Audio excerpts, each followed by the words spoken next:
नमस्कार दोस्तों, मैं गौरव चौधरी स्वागत करता हूं आप सबका आपके अपने परिवार स्वाध्याय श्रेणी में।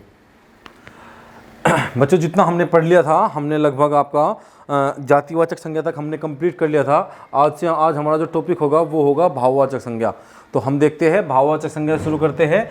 बस आप लोग अच्छे से नोट्स बनाइए और अच्छे से तैयारी करते रहिए, ठीक है। बस थोड़ा सपोर्ट करिए, आप लोगों से चाहिए बस आपका सपोर्ट और कुछ नहीं। और जितना भी होगा हम आप लोगों को पढ़ा ही देंगे, उसमें तो कोई दिक्कत है ही नहीं। चलो अब हम शुरू करते हैं भाववाचक संज्ञा। क्या? भाववाचक संज्ञा। भाववाचक संज्ञा। भाववाचक संज्ञा। अगर हम बात करते हैं कि पहले मैं आप लोगों को थोड़ा रिलेट करना चाहता हूँ, क्योंकि मैं चाहता हूँ कि पिछला रिलेट होगा तो ज़्यादा अच्छे से आप सब लोगों को समझ में आ सकेगा।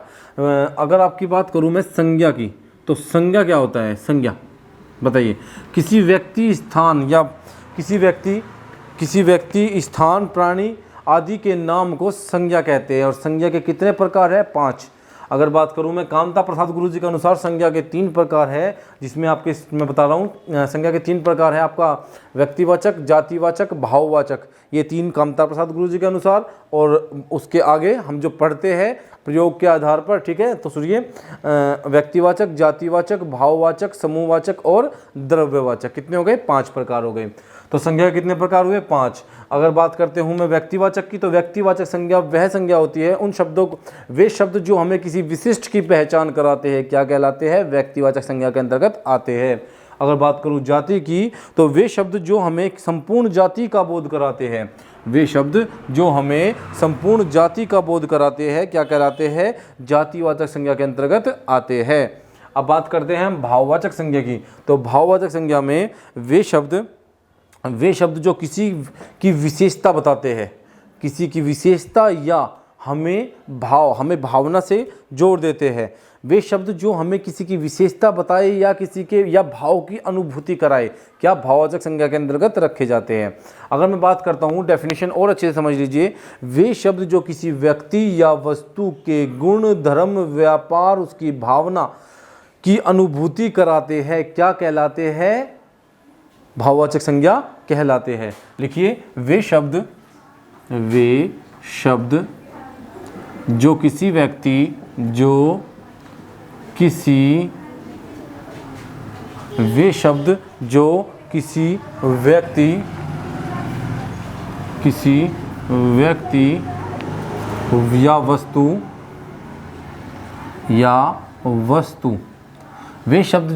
व्यक्ति या वस्तु के गुण, धर्म, व्यापार या भावों की अनुभूति कराते हैं, क्या अनुभूति कराते हैं? क्या कराते हैं? अनुभूति कराते हैं। भाववाचक संज्ञा के अंतर्गत आते हैं वे शब्द जो हमें किसी व्यक्ति या वस्तु के भाव, उसके गुण, उसके दोष, उसके गुण दोष या उसकी व्यापार या गुण आदि की अनुभूति कराते हैं, क्या कहलाते हैं? वे कहलाते हैं भाववाचक संज्ञा के अंतर्गत रखे जाते हैं। अगर बात करूं जैसे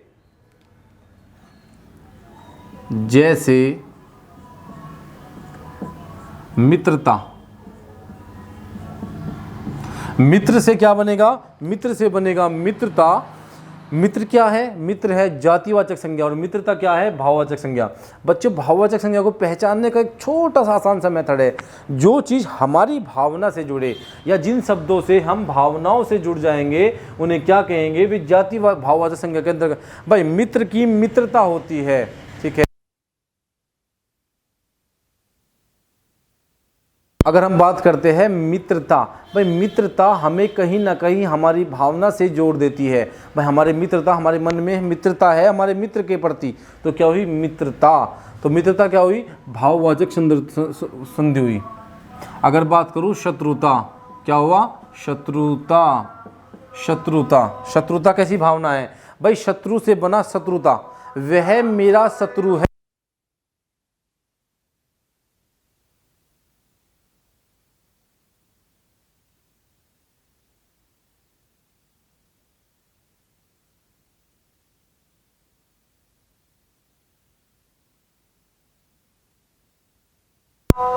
सॉरी बच्चों, कुछ ज़्यादा ही आवाज़ आ रही थी, इस वजह से मुझे माइक को ऑफ करना पड़ा। और ये प्रॉब्लम आप लोग ही ख़त्म करा सकते हो, बस सपोर्ट करोगे तो ये प्रॉब्लम जल्दी ही ख़त्म हो जाएगी।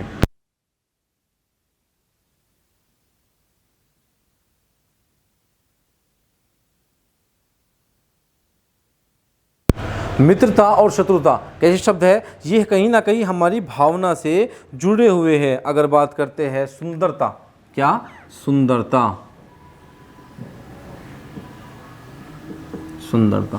भाई देखियो, एक बात देखो, आप लोग यहाँ पे ध्यान दो, एक बात को नोट करो कि सुंदरता कैसी है, भावना है। भाई जिन चीज़ों को हम छू नहीं सकते, बस महसूस कर सकते हैं, वे क्या होती है, भावना से जुड़े हुए होते हैं। क्या हम सुंदरता को छू सकते हैं? अब कुछ बच्चे बोलेंगे कि हाँ भाई, जैसे एग्जाम्पल बोलोगे, मेरी गर्लफ्रेंड तो सुंदर है, वो सुंदर है, उसका गुण सुंदरता है, उसके अंदर जो भावना है, जो भाव आएगा वो सुंदरता का आएगा। तो सुंदर से क्या बना, सुंदरता, है ना, ऐसे बोलते हैं ना। सुंदर को छू सकते हैं, ये फूल सुंदर है। अगर फूल की बात करता हूँ, ये फूल सुंदर है, वैसे सुंदर नहीं है ये जो मैंने बनाया है, लेकिन फिर भी अगर बात करते हैं हम, सुंदर से बनेगा सुंदरता। बस एक बात को नोट करना है, वे शब्द जो हमें भावना से जोड़ देते हैं, क्या भाववाचक संज्ञा के अंतर्गत रखे जाते हैं। नम्रता, शांति। एक छोटी सी ट्रिक है जो अक्सर मैं यूज करता हूं और मैं आप लोगों को वो बताना चाहता हूं, ठीक है, बस वो आप लोगों को समझना होगा। बचपन, बुढ़ापा, लड़कपन। देखिए, आप भाववाचक संज्ञा में किसी के भी पीछे ये ट्रिक है, ऐसा नहीं है कि 100% यूज होती है। ट्रिक कभी भी 100% नहीं लगती। हाँ, ट्रिक लगभग 80% यूज हो जाती है, काम चला देती है। हम उसको अगर नहीं पकड़ पा रहे तो ऑप्शन होता है कि इससे पकड़ ले। आप किसी भी बात के पीछे लगाना है, मन में है, अगर ये सेट बैठ रहा है, आपको महसूस हो रहा है कि हाँ यार मन में ही है, तो बात बन जाएगी। जैसे मित्रता, क्या मित्रता को छू सकते हैं? नहीं छू सकते। मित्र को छू सकते हैं, तो मित्रता मन में है, क्या मन में है। शत्रुता, शत्रुता हमारे मन में है, सुंदरता हमारे मन में है। और अगर बात करूं,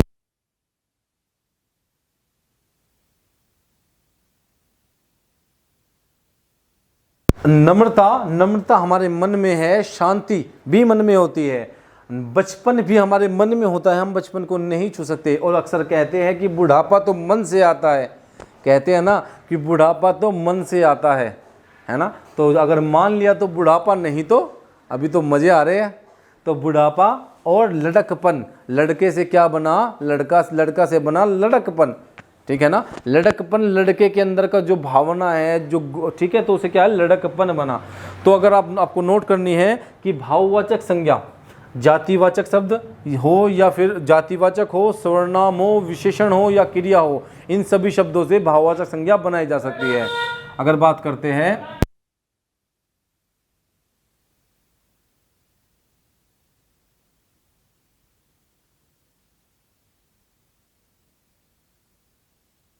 जातिवाचक संज्ञा से, जातिवाचक संज्ञा से जातिवाचक और स्वरनाम से, विशेषण से, जातिवाचक संज्ञा से, सर्वनाम से, विशेषण से, क्रिया से, और क्रिया विशेषण से भी। किससे? क्रिया विशेषण, क्रिया विशेषण। क्या हुआ? क्रिया विशेषण।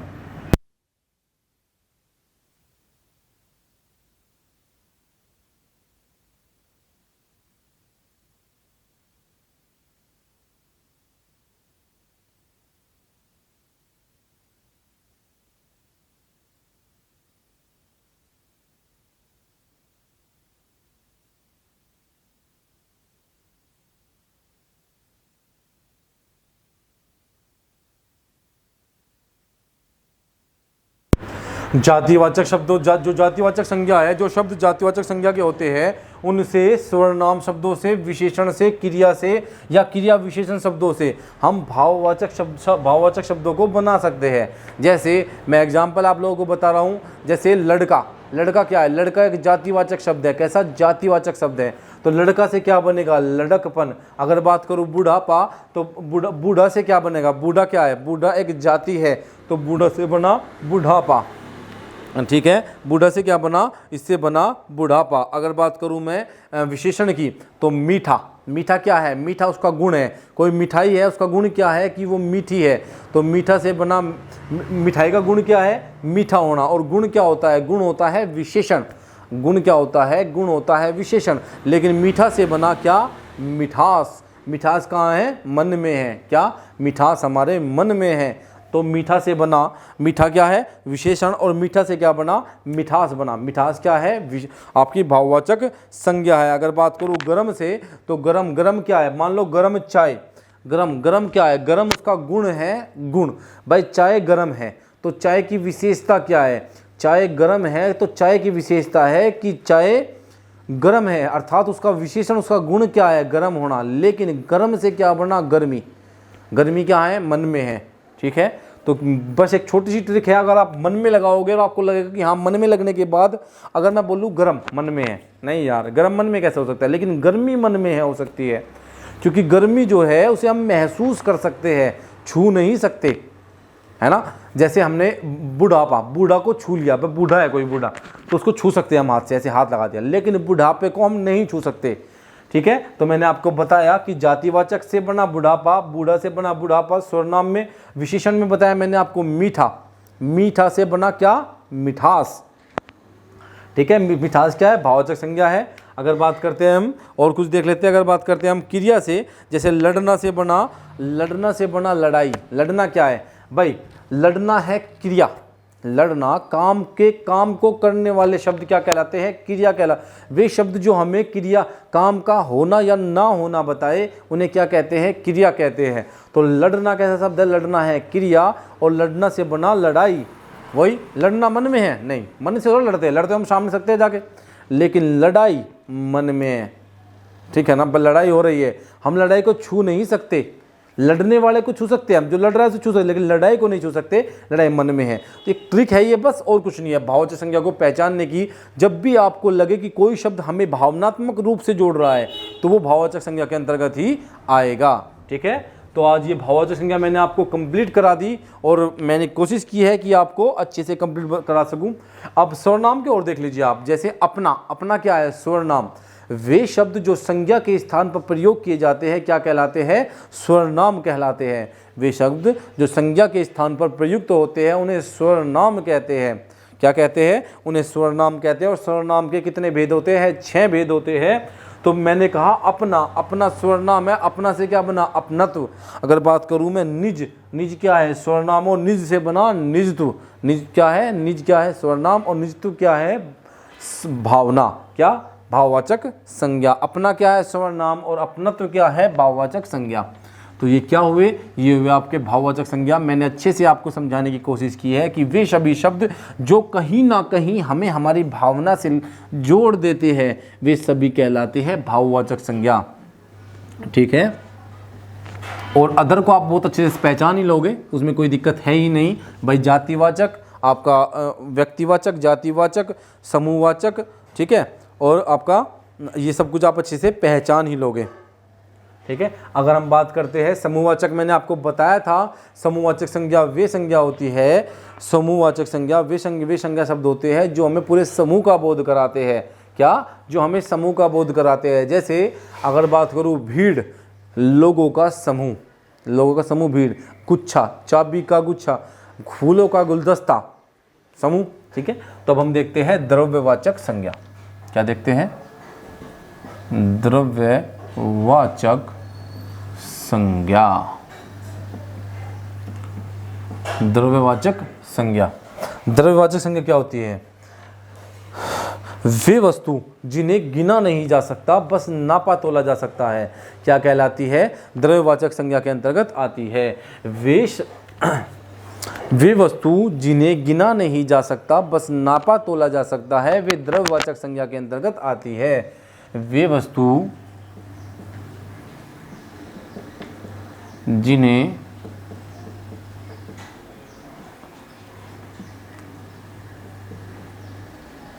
गिना नहीं जा सकता। वे वस्तु जिन्हें गिना नहीं जा सकता, बस नापा तोला जा सकता है, लेकिन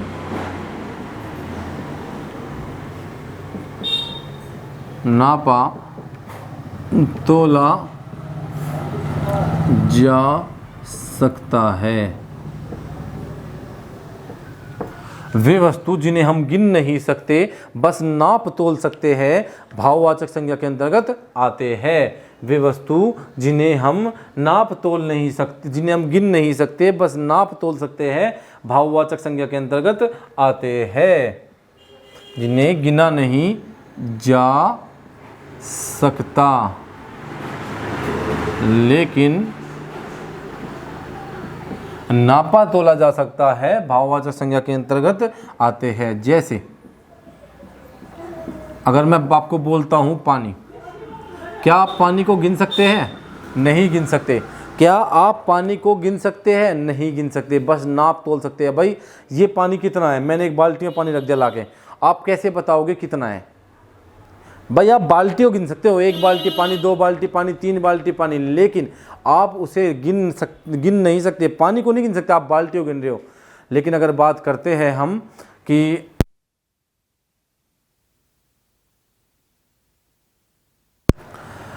जिन्हें हम गिन नहीं सकते, ठीक है, जिन्हें हम गिन नहीं नाप तोल सकते हैं, ठीक है, पानी।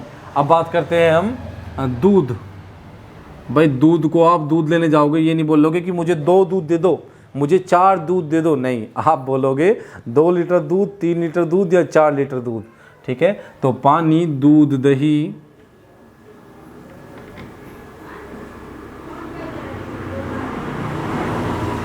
पानी, दूध, दही, आपका सोना, चांदी, सोना, चांदी, लोहा,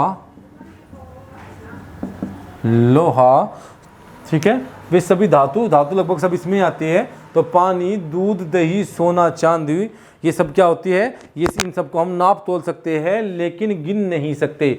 भाई आप इनमें से किसी भी चीज़ को उठा लीजिए, इनमें से आप किसी भी चीज़ को उठा लीजिए, क्या आप इन्हें गिन सकते हैं?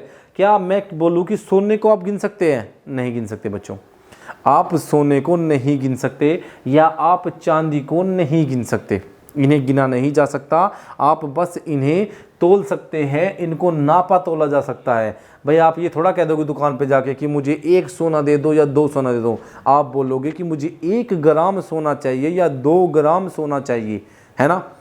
आप उसको वजन में बताओगे, जैसे आप चांदी को भी ऐसे ही और लोहे को भी ऐसे बोलोगे कि मुझे 1 टन सोना लोहा चाहिए, 1 क्विंटल लोहा चाहिए, बोलोगे ना कि मुझे तो 1 क्विंटल लोहा चाहिए, या फिर मुझे 10 किलो लोहा चाहिए। ये नहीं बोलोगे कि मुझे नाप को वो देगा, या आप बोलोगे जाके मुझे 4 लोहा दे दो, ऐसा नहीं होता। जो चीज़ नाप, इन चीज़ों को हम नाप तोल सकते हैं, गिनते नहीं हैं, ठीक है। जिन्हें गिना नहीं जाता, ये बस नापा तोला जाता है, उन्हें क्या द्रव्यवाचक संज्ञा के अंतर्गत रखा जाता है।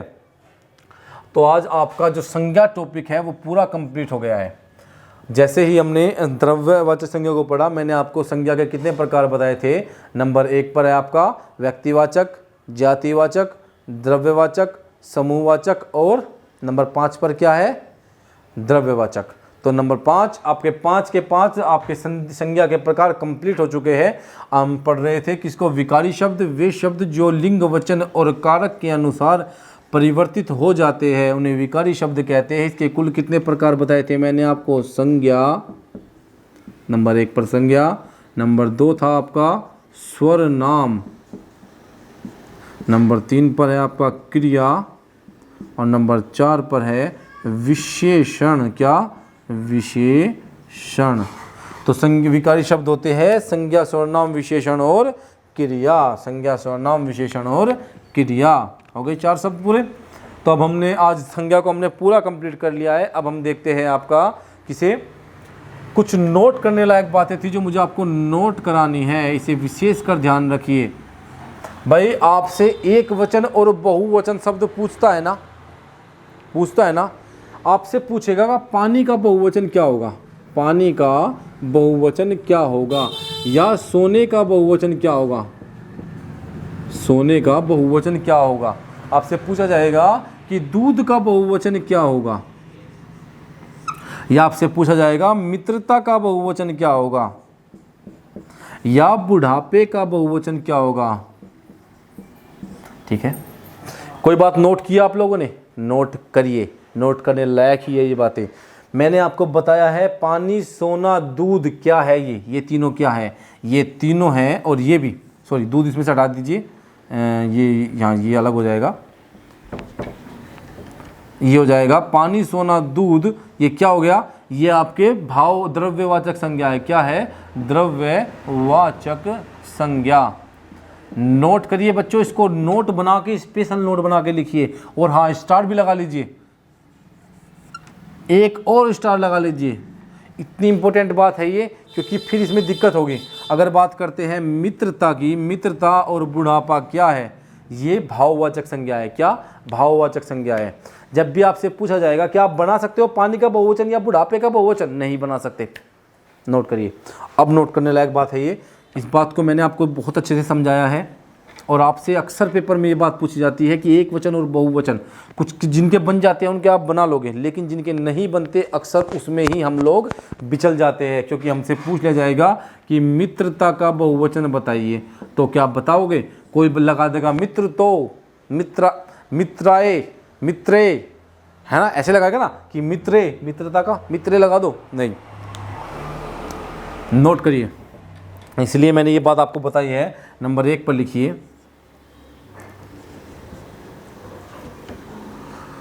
भाववाचक संज्ञा व द्रव्यवाचक संज्ञा। भाववाचक संज्ञा व द्रव्यवाचक संज्ञा के बहुवचन नहीं होते।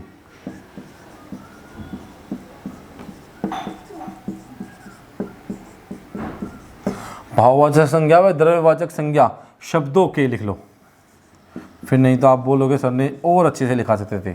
ठीक है, भाववाचक संज्ञा व द्रव्यवाचक संज्ञा शब्दों के बहुवचन नहीं होते या नहीं बनाए जाते या नहीं बनाए जा सकते।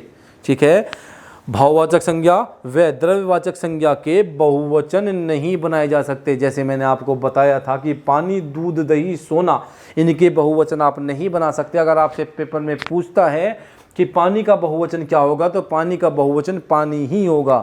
क्या होगा? पानी ही होगा। ठीक है, और दूध, दही, पानी, ये जो होते हैं इनके एक वचन ऐसे ही रहते हैं। दूध गिर गया, दही गिर गई। ठीक है, दही गिर गई, सोना गिर गया। ठीक है, चांदी गिर गया, चांदी गिर गई, सॉरी चांदी गिर गई और दही गिर गया। तो ये इनके बहुवचन नहीं। मित्रता, मित्रता, शत्रुता, बुढ़ापा, बचपना, लड़कपन, इनके बहुवचन नहीं बनाए जा सकते। ठीक है,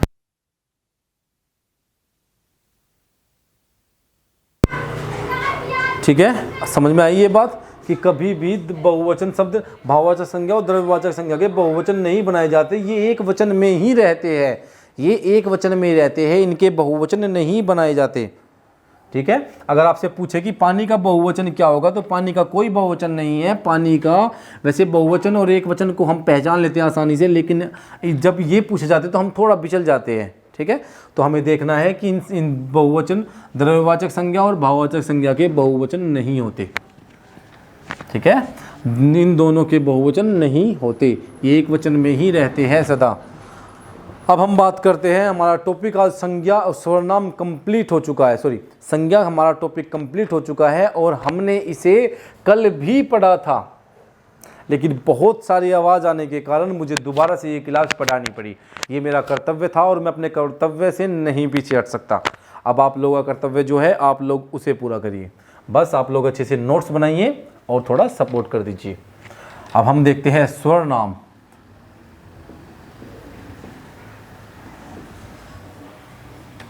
ये आज टॉपिक कंप्लीट तो नहीं होगा, लेकिन मैं इसके बारे में आपको कुछ समझा देता हूँ ताकि कल कुछ अच्छे से आप लोगों की समझ में आ सके। वे शब्द जो संज्ञा के स्थान पर प्रयुक्त होते हैं क्या कहलाते हैं? सर्वनाम कहलाते हैं। वे शब्द जो आसान सी और सीधी सी डेफिनेशन यही है, इसको ही याद करना है, आसान रहेगा। अगर डेफिनेशन बोले तो इससे बड़ी भी हो सकती है, जो फिर प्रॉब्लम करती है, समझ में नहीं आएगा। ठीक है, तो आपके ऐसे शब्द जो जो संज्ञा के स्थान पर प्रयोग किए जाते हैं क्या कहलाते हैं? सर्वनाम कहलाते हैं। जैसे राम घर जाता है, राम घर जाता है। लेकिन अगर मैं कहूँ वह घर जाता है, क्या हुआ? ये सर्वनाम है। ये क्या है? संज्ञा है। क्या है? संज्ञा है। राम क्या है? संज्ञा। और संज्ञा में भी व्यक्तिवाचक संज्ञा है। क्या? राम एक संज्ञा है और संज्ञा के स्थान पे मैंने वह को प्रयोग कर लिया कि वह घर जाता है। भाई राम घर जाता है एक ही बात है। अगर मैं बोलने लगूँ कि राम घर जाता है, लेकिन मैं राम को नहीं, राम का नाम नहीं जानता, तो मैं बोल दूंगा कि यार वह घर जाता है या वह घर जा रहा है, मुझे भी उसके साथ जाना है। ठीक है, अगर मैं कहूँ राम घर जा रहा है, राम घर जा रहा है, ये लिख लीजिए थोड़ा, जा रहा है, वो ठीक था, उस गलत मत सोचिए, बस थोड़ा समझाने के लिए और अच्छे से समझा सकूं। जा रहा है, भाई राम घर जा रहा है। भाई मेरे दोस्त ने पूछा, मैंने अपने दोस्त को बताया कि यार राम घर जा रहा है, लेकिन मैं ये भी तो कह सकता हूँ कि यार वह घर जा रहा है और मुझे भी जाना है। अब मैंने अपने लिए प्रयोग कर लिया, मुझे अपना मैंने नाम प्रयोग नहीं किया। मैं ये थोड़ा बोलूँगा कि गौरव घर जा रहा है, अरे मेरा नाम गौरव है तो इसका मतलब थोड़ा मैं डायरेक्ट यही बोलूँगा कि गौरव घर जा रहा है, नहीं, मैं बोलूँगा कि मैं भी घर जा रहा हूँ। तो वे शब्द जो संज्ञा के स्थान पर प्रयोग किए जाते हैं सर्वनाम कहलाते हैं। क्या? सर्वनाम कहलाते हैं। ये बात आपको समझ में आई? और सर्वनाम के कितने भेद होते हैं? सर्वनाम के 6 भेद होते हैं। कितने? सर्वनाम कुल 11 होते हैं। कितने सर्वनाम होते हैं? सर्वनाम तो कुल 11 होते हैं, लेकिन भाई अब आप बोलोगे यहाँ पे 11 बोल रहे हो और वैसे सामने 6 बताया था, लेकिन अगर हम बात करिए प्रयोग के आधार पर सर्वनाम के 6 भेद होते हैं। कितने? प्रयोग के आधार पर सर्वनाम के 6 भेद होते हैं। सर्वनाम के कितने प्रकार? सर्वनाम कुल कितने सर्वनाम होते हैं? 11। लेकिन अगर बात करें हम प्रयोग के आधार पर सर्वनाम के 6 भेद होते हैं। कौन कौन से? व्यक्ति, एक तो पुरुषवाचक, निश्चयवाचक, अनिश्चयवाचक। पुरुषवाचक, निश्चयवाचक, अनिश्चयवाचक, निजवाचक, संबंधवाचक और प्रसन्नवाचक। कितने? पुरुषवाचक, निश्चयवाचक, अनिश्चयवाचक, संबंधवाचक, निजवाचक और प्रसन्नवाचक। तो सर्वनाम के प्रयोग के आधार पर कितने भेद बताए? 6। और वैसे कुल सर्वनाम कितने होते हैं? 11। अब आज के लिए हम इसे इतना ही रखते हैं। अगर आप लोगों को समझ में आया है तो लाइक करिए, शेयर करिए और अपने दोस्तों तक पहुंचाइए और अपने परिवार को बड़ा करिए। अब जितना भी हो सकता है ज़्यादा से ज़्यादा शेयर करिए। ओके, आज के लिए हम इतने रखते हैं दोस्तों, धन्यवाद।